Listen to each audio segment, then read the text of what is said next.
Some of the factors that have led to the changes is strong leadership, having a vision to move the academy into this new age of technology, bringing the academy in line with what's happening in the real world. It's not a one-man show. You've got to get the staff on board, you've got to get the families on board, you've got to get the students on board to make the changes happen. One of the hugely obvious things about the staff in Shireland was how much they cared about the kids. I think the biggest difficulty was actually to get them to believe we could do some of the things we were saying. So it wasn't so much about actually persuading the staff to come on board with what we're doing, it was actually getting them to realise they could do it. Once they saw actually that when we said we were going to do something, we did it, they started to believe. And once the kids believed, the staff just came with them. And it's been the same with all sorts of things. Technology has been a really good illustration of this. A lot of people say, well, how have you got everyone to use the Learning Gateway? Well, actually, what I've done is I've sandwiched the staff at times between me and the kids. I've told the staff they could do it. The kids have told the staff they're going to do it. And consequently, the staff have just done it. To overcome some of the difficulties that we face with staff was to say to them, look, this is to help you with your workload. Teachers have always had this issue with workload, and homework has always been a problem. Ever since I've been in education, homework was always a problem. In 8 weeks of our first term, 8,000 homeworks were allocated, out of which about 4,000 were done to year 7, 8 and 9 in science, maths and English. And the computer was automatically marking 500 homeworks per week without the teacher even, clicking even once. And of course then we had a problem of resources. There weren't enough resources. So we got the Learning Gateway team on board. The teachers, using their expertise, did storyboards in science, maths, English, humanities or whatever. And then the Gateway team turned these storyboards into all singing, dancing resources that were interactive. And that got a lot of the staff on board. We wanted the children to take ownership. 1997, I think we did the curriculum to kids. They were quite happy. A number of them benefited, but you didn't get huge buy-in because it was done to them. And the staff didn't mean to do the curriculum to the children, they just did it. It's the way they were trained, it was the way that we expected them to work. In the last 11 years, we expect the children to do the curriculum and for us to support them.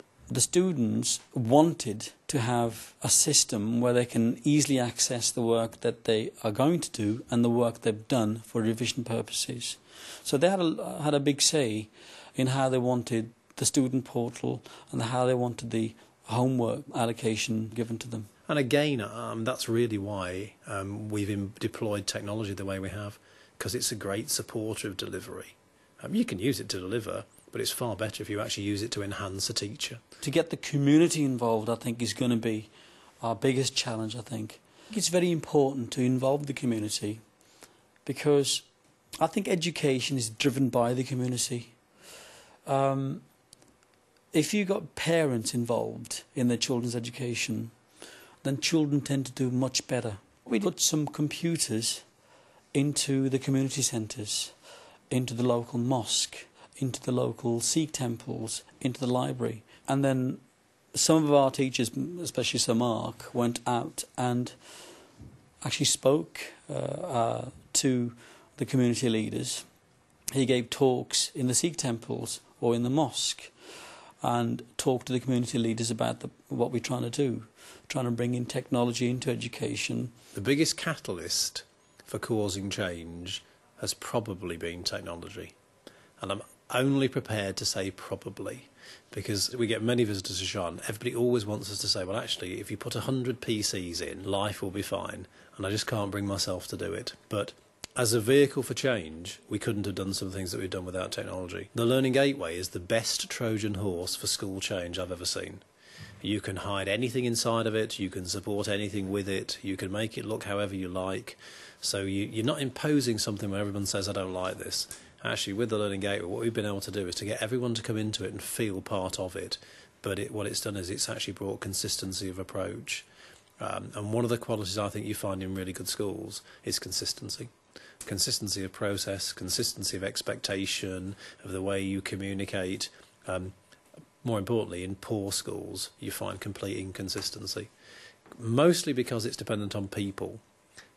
Previously, I don't ever think technology will replace people, but it can certainly make up for the bits they don't do very well. And the Learning Gateway has actually given us a framework on which to build people's strengths and perhaps not descend or drop to people's weaknesses.